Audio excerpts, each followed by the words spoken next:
I had worked up the kitchen and I ended up in the sausage house. It was all wet skins. They had the wet skins and they put them on the tube and pulled them out. So the men done that? And then somebody weighed them, didn't they? Yeah. Yeah. You done that? The women done that. Women done that, yeah. Yeah. The wet skins went on the Men tube and done then that, the sausages yeah. come out. And then you tied them.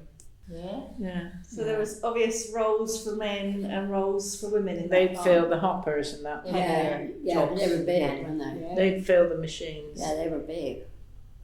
Yeah. And the supervisors and charge Yeah. hands, they had different coloured bands around their hat to tell you what That's right. what their sort of Yeah. rank was, wasn't it? I don't know. Did you do the same job all the time then, Janet? I used to wrap them, seal them. Yeah, I used to see them as well. Yeah, wrap them and Used to seal come them down on and just the seal on the them little up, hot yeah. plate, wouldn't it? Finger going already. Yeah. And then you pack them up into the thing and go along about, didn't it? Yeah. They It's went a down. hill, isn't it? They Yeah. went down the belt. Yeah, they had a great big German Stronger machine, if you remember, the big red one, great big one. In this day and age, with the law, you would no way be allowed on the machinery because of your age.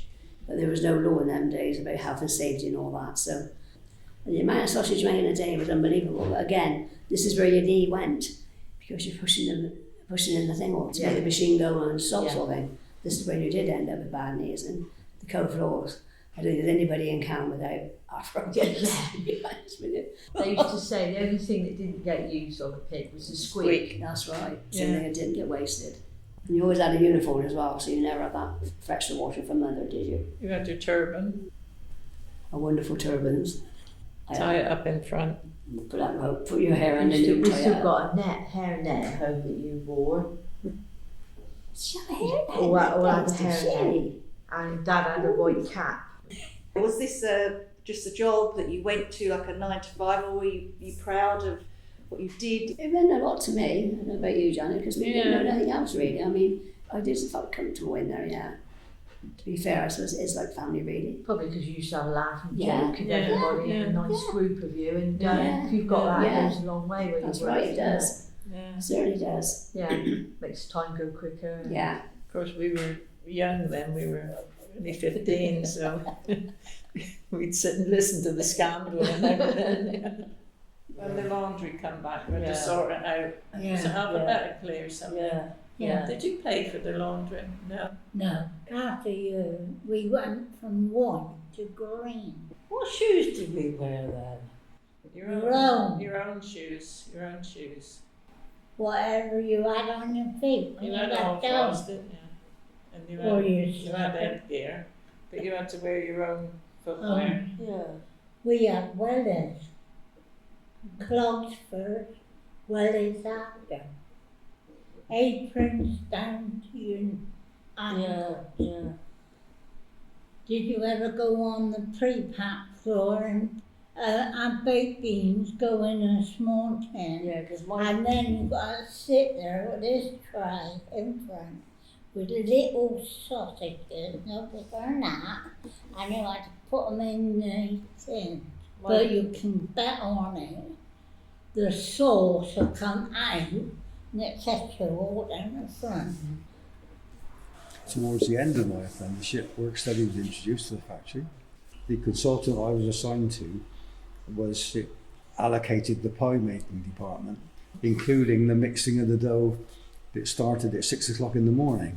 At that time, work study was using a stopwatch to study the work of individuals in order to eliminate hold-ups, wastage, waiting time, delays and that sort of thing.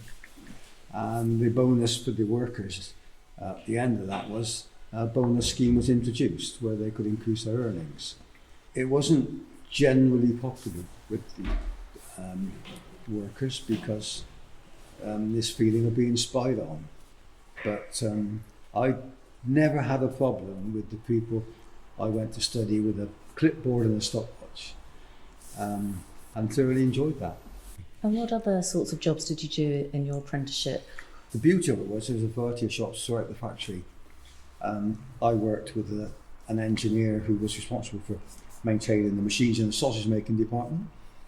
I worked with a a chap called Harry Simpkins, who eventually became a foreman in the engineering department.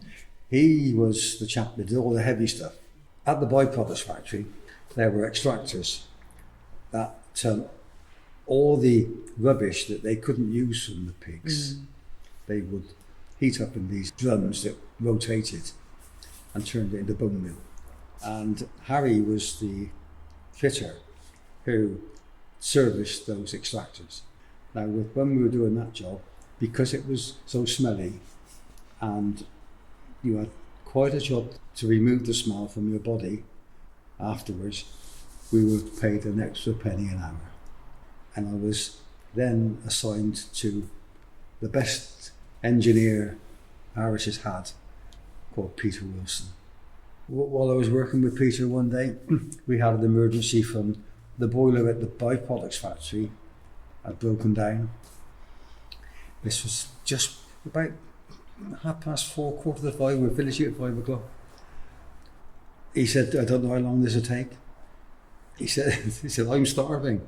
You know, and there was a couple more fitters there. I said, I'll sort it out. I went over to the pie department. My uncle, Reg King, was a foreman in the pie department. I said, you haven't got any spare pasties or pies? I said, we got an emergency up in the byproducts factory and we're all starving. No problem.